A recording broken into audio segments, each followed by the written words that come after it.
Ho, ho, ho! Happy holidays! Santa here. I hope you have all been good little Craptacular fans and have told all your friends about the miracle of Cinema Craptaculus. It's the gift that keeps on giving. Available on all your favorite podcast platforms, even up in the North Pole. You get a new show each week, such as Cinema Craptaculus, People Also Watch, and The Expanded Universe, which is about to start now. And remember to be good for goodness sake, and so you can stay off the naughty list.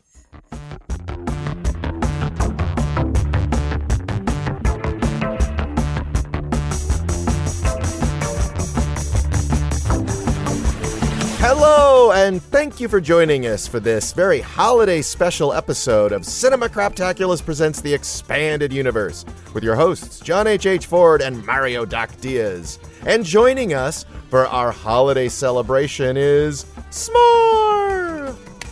Yeah, welcome back, Smoore. Hello, everybody. From movies to TV series to toys to comics to pop culture to the holidays, this is your safe space for all things geeky and where you can get your holiday geek on. This is John H., and with me as always is my Geektacular co-hosts. This is Mario. And Smoore.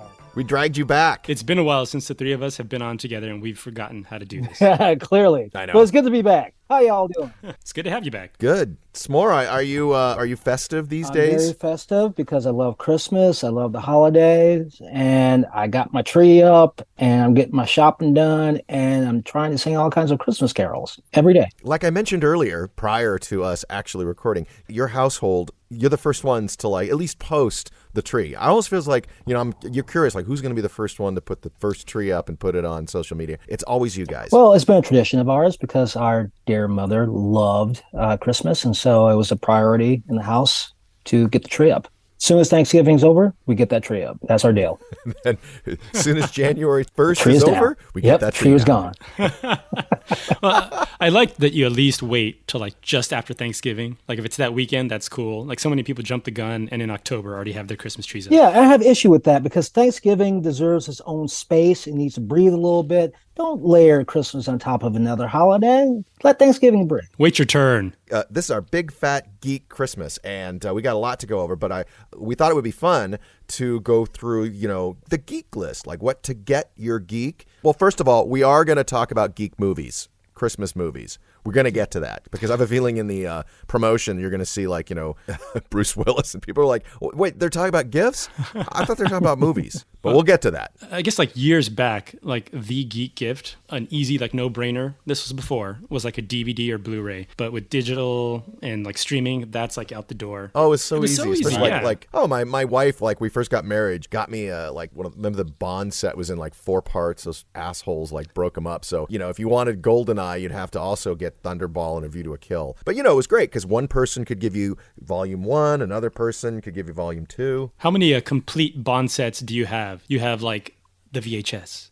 Then you have the DVD, and then the Blu-ray, and then... Yeah, you're right about those Blu-ray and DVD gifts.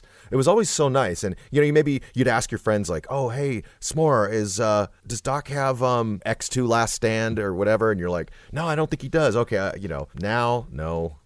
X2 Last Stand, the Donner cut? Yeah, X... No, I think...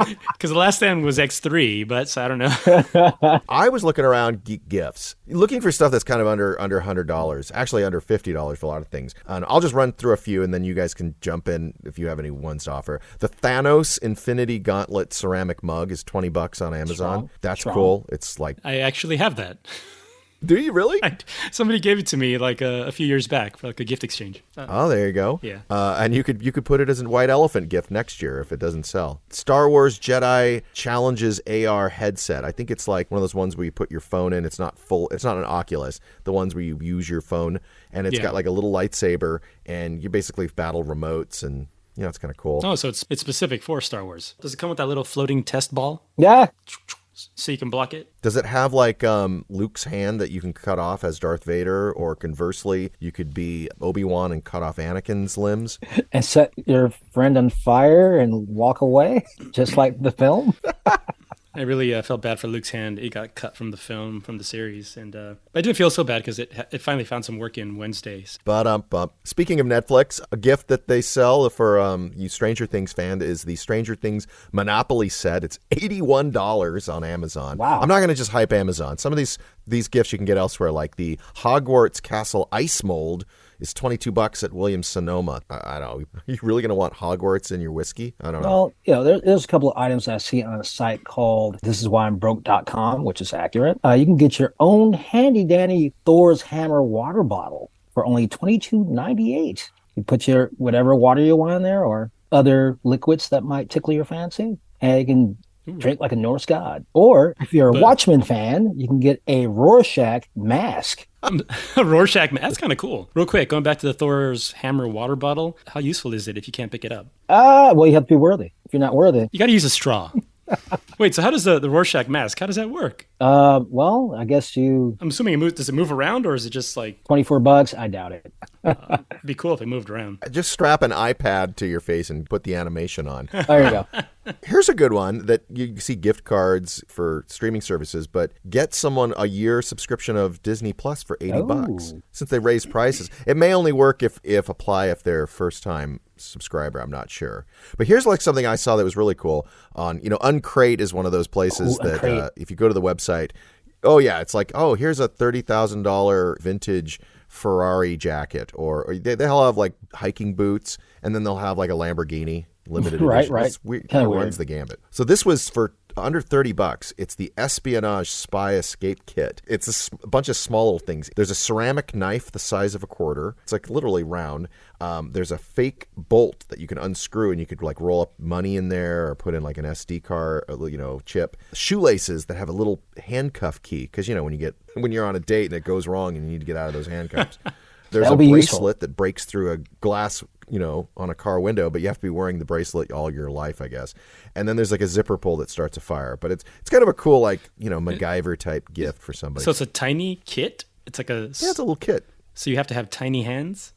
The Melania can't figure out what to get Donald, so, Yeah. No, for me, something that I've been enjoying, I'm actually looking down at my stack of Mondo board games. It's like they make so many board games from different IPs, anything from Goonies to Disney's Gargoyles, Princess Bride, Disney's Haunted Mansion. Actually, not all those are Mondo, but there's a lot of board games. And if you're into that, get together with friends and keep the fun going after the holidays. Well, something I saw that's ultra cool, especially for you old school Generation 1 Transformer fans, you can get your very own Ravage, which, if you guys may or may not know, is a character from the TV show who transformed from a cassette tape to a Panther. Anyway, in this version, which is only $5.89, he transforms from Panther to USB drive.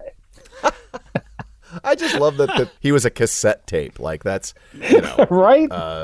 It's such a sign of the time. He was a Mr. Coffee, and he transformed into... All those Autobots that are like old technology, they retired them to the hall of outdated technology. Right? Ravage, stay in the hall. Was there a VHS player from '81 that's now like officially in, in the retirement home? Close. I mean, there was a ghetto boombox in the Transformers. Well, speaking of music, if you have a music fan or a hipster music fan, people are buying record players and collecting LP vinyl. I don't know if it's just hipsters, because we got one. Hipster. But here's an album that just was released. I have to plug it. It is Planitude's debut vinyl. I think it's called Planitudes. Planitudes, in case you don't know, is headed up by my buddy Duncan Neilson, and he, Expanded Universe fans, composed the theme song for our podcast. Oh. And his band, it's like late 60s, early 70s synth, futuristic sci-fi music. It's really cool. They printed a limited edition set of 500. Ooh. And if you go to shopplanitudes.com, that's shopplanitudes, Planetudes, they're $30, and they ship them, I think, anywhere in the world. Yeah, that's really cool. That's cool. Yeah, I wouldn't mind giving it a listen. Yeah, that's really cool. You could go to Instagram and look up Planitudes, and they do these little funky videos that are real psychedelic, and it's like little 30-second clips of their music. But it's really good music, guys, and I think it would be a must-have for a vinyl That's collector. cool. Yeah, that sounds great. Something I want to bring up that is kind of like the new DVD, the new Blu-ray, are Funko Pops. Yeah. Yeah, so many people give those as gifts. Still? Still. Still. Because like they just have so many IPs. They have licenses to Marvel, to Star Wars, to Disney, to all kinds of stuff, to rock stars. I mean, seriously, if you think of it, chances are there's a pop for it. I was in the comic shop the other day, and one of the guys was unloading, I believe, Kiss Pop vinyls. Yeah. And I'm not a Kiss fan, but it looked good. It really did. My brother would love those. I don't collect Funko Pops personally. I do get them as gifts. Every once in a while, they have like some really cool ones that just stand out that I'm like, okay, I'll get that one. For the alcohol consumers, there's always, some Buchlatic Scotch,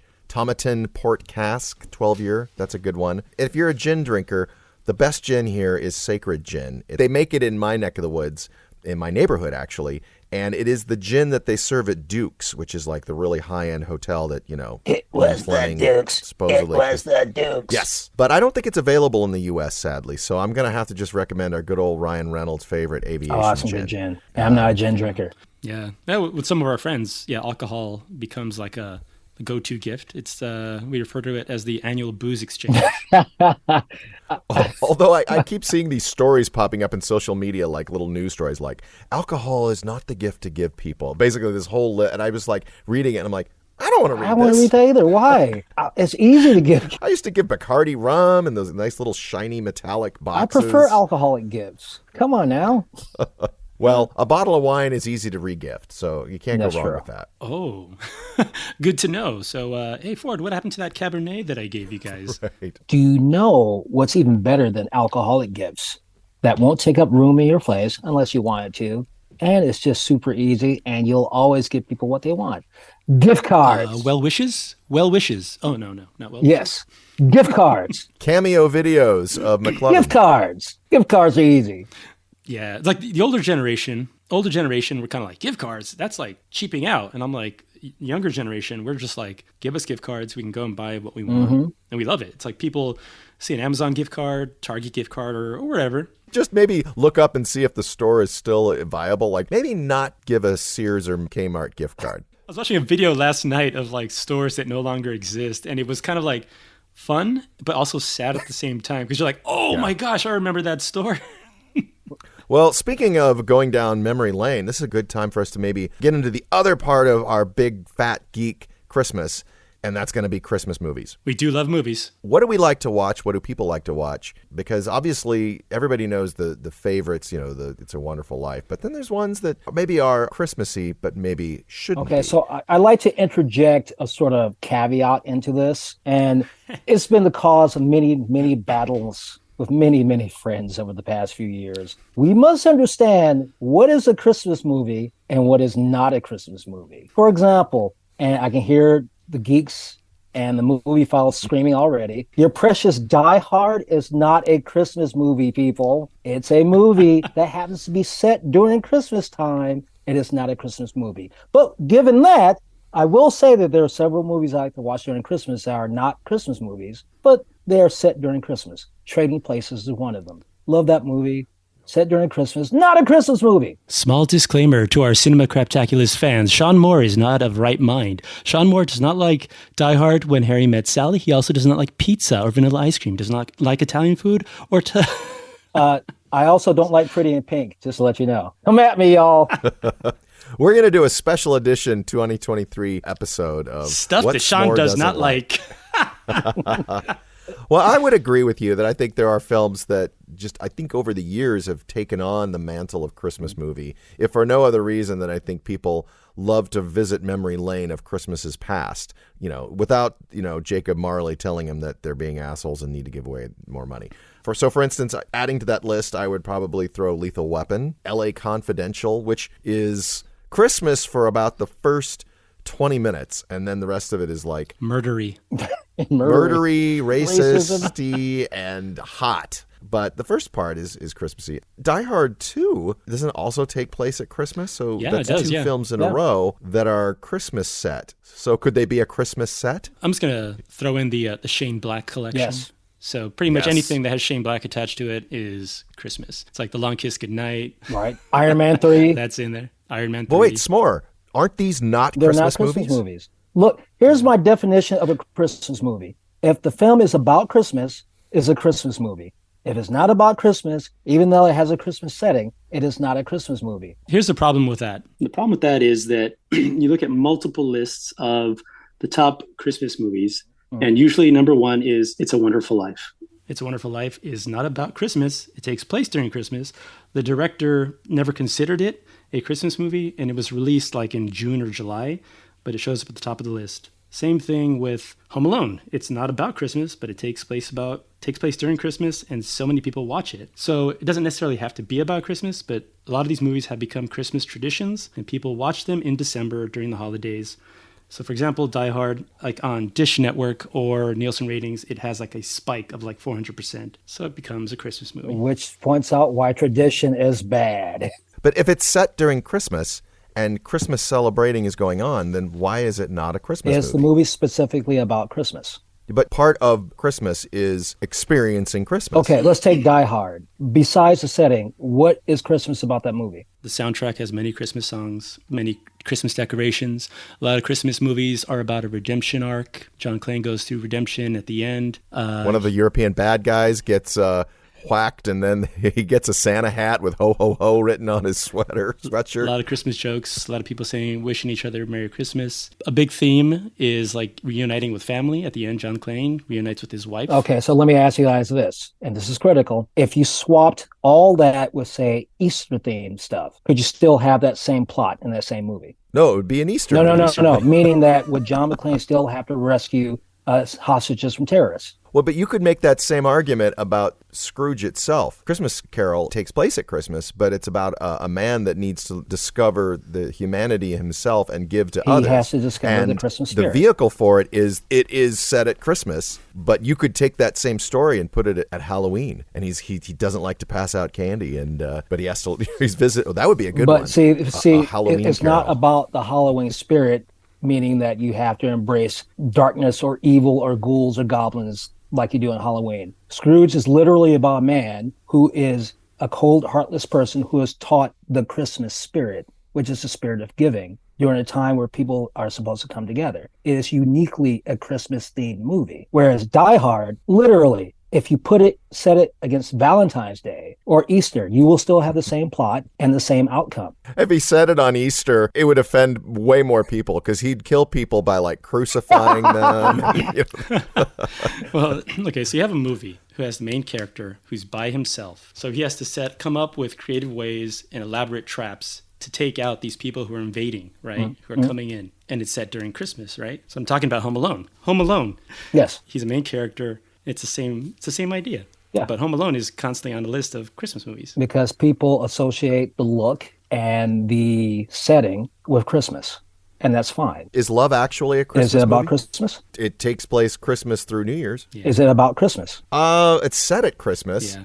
And people Could you have tell the to, same story in a different holiday setting? Oh, probably. But that's not a Christmas movie. I think that it's sort of getting into what is defined as a Christmas movie versus what people define as their Christmas movie. I think there's like shades of gray. I don't think that it's like black or white where Christmas movie, not Christmas movie, because there's so many movies that are on these lists, top 10 Christmas movies, that Sean would not consider Christmas movies, but they show up on these lists year after year. Yeah. What are your big Christmas movies, guys? And I guess by Christmas movies, you could either say what you watch at Christmas or what is a Christmas movie that you watch. Well, let me just, again, define my parameters. Yeah, I do have a specific definition of a Christmas movie. It doesn't mean that there aren't movies I wouldn't watch during Christmas because I like them as Christmas entertainment. They become tradition. They become a tradition, quote unquote tradition. So Trading Places, not a Christmas movie, love watching it during Christmas. Die Hard, not a Christmas movie, love watching it during Christmas. I accept that. Well, no, Die Hard came out in wasn't it like June something like or summer? July? It was a summer blockbuster. Yeah, and I think Trading Places might have come out like in November. I think. No, it's like I said earlier, It's a Wonderful Life came out like in June or July. Yeah. Hey there, we'll be right back. And now back to the show. Is It's a Wonderful Life, is that a Christmas movie? No. Okay, it's interesting. Honestly, the first minute is set during Christmas Eve. The rest of the film takes place throughout the years. And then the ending is Christmas. So literally you have about maybe 5 minutes worth of Christmas in that film. Not a Christmas movie. This is where we need to segue. And we have a special guest star. She hosts her own podcast called Hallmark Christmas Movies. And because if we pivot to like TV movies, on Hallmark and Lifetime. What do they do, like 20 each year? Something New like ones? that. Yeah, a lot. And I will not say that I've watched them, so I can't say whether they're Christmas movies or just romances. And as Smoore would say, you could swap it out with the 4th of July and it'd be the same movie. Is it about Christmas? And this is where Doc's going to say, well, since you asked me what my favorite film is, Holiday in Handcuffs. Speaking of, go to abc.com and click on the 25 Days of Christmas Past, where it's 24 hours of streaming holiday movies. Christmas Cupid 2. Wow. Check out their Unlocked channel on abc.com. Doc, you're shameless. Wow.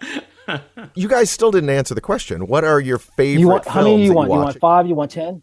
Just give me a Trading couple. Places, Die Hard, Scrooged. It's a good one. Definitely.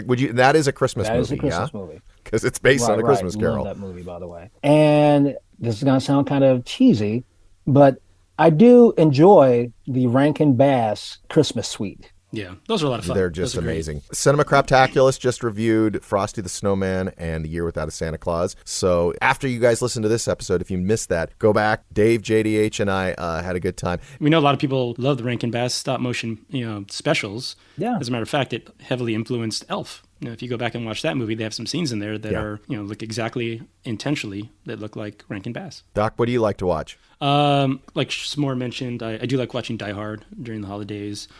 Sometimes I'll put on like Nightmare Before Christmas. That's a good one to watch. Do like Home Alone, but I don't always watch it during Christmas. But yeah, I think those are like the go-to movies. It is different when you have a kid, because then you get to sort of relive your own childhood. I remember for a time my child, when he was younger, was very scared of some of the Rankin Bass. Like, he'd watch Rankin Bass and he was just creeped out. And then he reached like a sweet spot. Maybe it was around first or second grade where he was like really into it. And then he'd watch them on his own. And, the DVDs, as we mentioned in the last episode where we reviewed them, they had that appointment television appeal when we were younger that they don't have now, because they'll either be on a cable station that'll just run them throughout the day, or people own them, or watch them on YouTube if they're pirated. But the Christmas Eve show movie that we like to watch is A Christmas Story. That is a Christmas film. It's a Christmas movie, yes. Right? Literally, it's in the title. And it is amazing. It's great. I have not watched the HBO Max original movie, A Christmas Story Christmas, directed by Clay Cadis. But I've heard it's actually pretty good for what it is. That, it's interesting to see Peter Billingsley fill out the role of Ralphie in his, I don't know how old he's supposed to be, but early 50s, late 40s. Most of the same cast is back, right? Most of the cast is back? Yeah, they got, obviously, I think they recast his mother, but they have these, and I don't even know if all of them went on to be actors, which that's what has me curious. Like, can they still act? Do they connect to these kids? I mean, the movie's almost 40 years old? Something else I like to watch during Christmas. I'm a Doctor Who fan, so I go back and watch some of the Christmas specials. That begs a good question, Doc. Since they changed the specials from Christmas to New Year's, how do you feel about that? It's lost kind of the specialness, no pun intended. But I did like the Christmas specials. Whenever they would air, I'd find a way to stream it. But my favorite was A Christmas Carol during the Matt Smith years. Did they do that recently? Change it to New Year's? With the new Doctor? And did they call them when New they Year's? introduced the 13th Doctor, they changed them from Christmas specials to New Year's specials, because they're trying to mix it up. Is that to sort of broaden the audience too for people who don't celebrate Christmas? Probably, and they just wanted to mix it up. It's a new Doctor, new format, trying something different. The Brits are declaring war on Christmas. That's what's on the headline on Fox News. Ford, what else do you watch during the holidays? Well, we mentioned some of them. Die Hard, Lethal Weapon. I don't know why Lethal Weapon's on there, because both of the films are, they're Joel Silver. Michael Kamen did the music. They're horribly violent, very politically incorrect by today's standards. And again, I didn't see either film at Christmas. They came out as spring or summertime movies, but they've got that Christmas vibe. I do like watching some of the British stuff. We mentioned Love Actually, Bridget Jones' Diary. Then there's probably a lot that if you were to just sit on the weekend and just turn on the TV, whether you're watching TNT or TBS, or over here, if you're just watching Sky TV or ITV, you'll just see stuff that you forgot was a Christmas movie. Jingle All the Way? Jingle All the Way. And here's one that I mentioned this to you guys, because I watched it again this year to see if it was still funny. Office Christmas Party came out in 2016. Oh, yeah. Kind of the last of the raunch comedies. That era of kind of the Jennifer Aniston, Jason Bateman kind of, even the Will Ferrell stuff was starting to really abate. Mm-hmm. And it's ridiculous, but it's pretty funny. I think it's on par with like Hot Tub Time Machine. Yeah, I mean, TJ Miller's canceled, so, it's kind of weird to watch him like, oh, yeah, he was kind of funny. Too bad. It's got, Kate McKinnon is in it. It's funny. I think that raunchy Christmas comedies, though, will never top Bad Santa. And that really is a film that, yes, I still watch. Probably not so much the sequel. And when I watch it every year, it just more times out of my mouth as I watch it, like, they would never do that now. That will not get written now. Right. Can this be made today? No, none of it. None of it. But I don't know. It's still funny. It's still a funny movie. Is it appropriately? And it's a Christmas movie. I think it's a Christmas movie. Oh, here's another movie that sometimes people watch because it takes place during Christmas. Gremlins. Gremlins. Yeah. Right. You have the snow, you have the decorations, you have Gremlins Christmas caroling, you have presents, gifts, you have a gremlin in a Christmas tree. S'more, Christmas movie? Yes, because he originally got that Mowgli, whatever. You don't remember? It's a Mogwai. It's whatever, the creature. No, he was looking for a Christmas present, and that's where this all started. Yes. And was it Phoebe Cates' Phoebe dad? Cates' dad Ended up in the chimney. That's why she I was going to bring that celebrate up. It has Christmas. like one of the most depressing scenes, and it's just a description. But it's like a younger audience might be watching this, and you're like, "Oh, cool, these little creatures!" And all of a sudden, they get into Christmas and Phoebe Cates' character's dad, and so depressing, so sad. Some people love bad movies only because of the nostalgia. Like, I think I have a friend that he does watch Santa Claus the movie. Now, do you remember Santa Claus that the one, you movie. guys, when you were kids? It was produced by the Salkins, so it had that Superman Right. vibe. And it starred John Lithgow, who was the villain, and Dudley Moore, who was like the lead. Oh my elf. God. And Santa Claus was just some actor. I don't know. If you've ever gone back to watch any of it, it's Is painful. Dudley It's Moore painful. Very drunk 80s. the entire time during the movie? Eggnog. Well, he only played drunks. I don't think he was a drunk. But no, I don't think he really it's not played good. drunks. I think he just always was. I think he was just drunk. I mean, maybe it's just because he's Arthur forever in my mind. He had a little blood in his alcohol system, What about some of the old stuff that predates us, like White Christmas, which, if I'm not mistaken, they made because of the success of the song Yes. White Christmas, which was in Holiday Inn. So like Bing Crosby's like, oh, I'm going to make so much bank because now I get to do a reissue of that song that I originally sang, and then they'll sell that. And I think for the longest time, it was like one of the biggest selling Christmas. It was the biggest selling Christmas hit until Mariah Carey came I've along. never seen that movie. Holiday Inn or White Christmas? White Christmas. It's very. S'more, why wouldn't you watch White Christmas? This is very white. according to Sean's guidelines, then that would not be a Christmas movie either. Yeah. well, But yeah. before, you're right though. That song existed before, and they made the movie based on that hit song. Well, it's funny, the Rankin Bass collection, most of them were based, like for instance, Rudolph the Red-Nosed Reindeer was just the Gene Autry song, and then they extrapolated this really deranged tale out of the song. Same with Frosty the Snowman and Santa Claus is Coming Right. to Town. Speaking of reindeers, is Reindeer Games? Is that a Christmas movie? Is that the Ben Affleck movie? Ben Affleck. God, Ben Affleck. Other than Iron Man 3, have there been any big like tent-pole comic book movies that are Christmas Batman themed? Returns. Yep. Tim Burton. Oh, some people probably, I'll bet you there's a lot of like geeks, comic book fans that pull out Batman Returns. Probably. They shouldn't, but probably. They definitely should not. Christmas movie, S'more? No. It's about a mutant trying to take over a town. But literally at the end, Merry Christmas, Mr. Wayne. Again, if it were Valentine's Day. What about Jingle Bells? Batman Smells. Robin laid an egg. Come on. Oh, well, that's Christmas. There you go.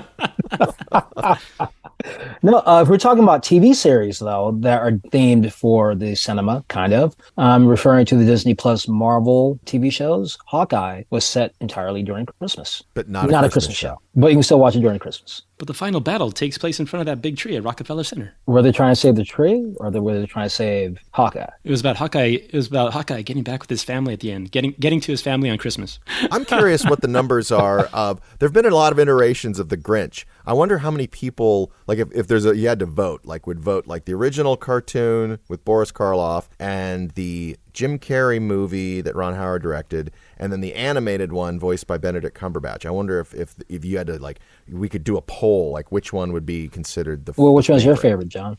Well, it's probably still the original, just because it's literally Dr. Seuss the look and everything. I think Jim Carrey, he's great as the Grinch. I mean, he really inhabits it. But the movie, again, trying to expand a very kind of short, compact story. And then the animated one I thought was cute, but it was weird hearing Benedict Cumberbatch and he's trying to do a different voice other than, like, he's going out of his way. Like, if he had just done his Benedict Cumberbatch voice, it would have been great. But he's trying to not sound like himself. I think they hired him because they were thinking his regular voice would have been a good fit. And then after when he came in and he was doing a different voice, they're like, he's Benedict Cumberbatch. We got to let him do what he wants to do. Was he doing his Brooklyn accent, Doctor Strange voice for Grinch? Kind of, yeah. If he had just done his Smaug voice, like, well, there you go. That's what we hired him for. Yeah, you're right, Doc. I think literally, like, he's at the mic and someone's like, he's horrible. Shh, we already It's paying him. Cumberbatch. We're already paying him. Yeah, I just think as like in regards to the most popular or the best one, I think it's generational. I think an older generation probably likes the original animated special. Then I think people who are kids in the 90s probably love the Jim Carrey. For me, the Benedict Cumberbatch one, it wasn't really on my radar. I knew it was coming out, and it just kind of came out, and it's just kind of there. I don't know. That's What's just your favorite? I don't have kids. I do like the original animated special. Yeah, just because it's, for years, every year it airs somewhere, or we can stream it somewhere. Yeah. I think that as much bullying that exists in it, I still think Merry Christmas, Charlie Brown is sort of a core classic. It's interesting, the Peanuts movie sort of expanded a little bit had Christmas in it, but the original is still the best. But they're so brutal to Charlie Brown, it's hard to watch it with a modern child because you're like, wow. It teaches you how to deal with bullies. Yeah, toughen up, kids. Toughen up. Toughen up. Be tough, kids. I still love how he ruins this tree by putting an ornament on it. And if you remember, it's like a twig. And then they all come up, they take Snoopy's doghouse, all his decorations, and then all of a sudden it plumps out into this full tree. As a kid, I never understood that. It's the magic of Christmas, Ford. All right, if you had one Christmas movie, you had to get rid of your whole collection, but just keep one. We're going to end on this. What would your Christmas movie be? Smoore, it could be a movie that you watch at Christmas, or if you had to say to someone in the future, this is a Christmas movie, and you only get one. Oh, crap. So I'm kind of screwed based on my own definition. Because the movies I want to keep aren't Christmas movies. Then I'll make it easy. What's your favorite movie to watch at Christmas? And that's the only Trading Places, even though it's not a Christmas movie. Everyone shut up. Sean Logic. You're your own worst enemy, Sean. Yes, I am. God damn it. Okay, if it's a purely Christmas movie that I have to keep, then I guess I'm going to say, this is hard. Because now it just eliminates so many movies. You're like, that's not a Christmas movie. That's not a Christmas movie. Smoore, just stick with Trading Places. There's a lot of Christmas in it. It's funny. It's got heart.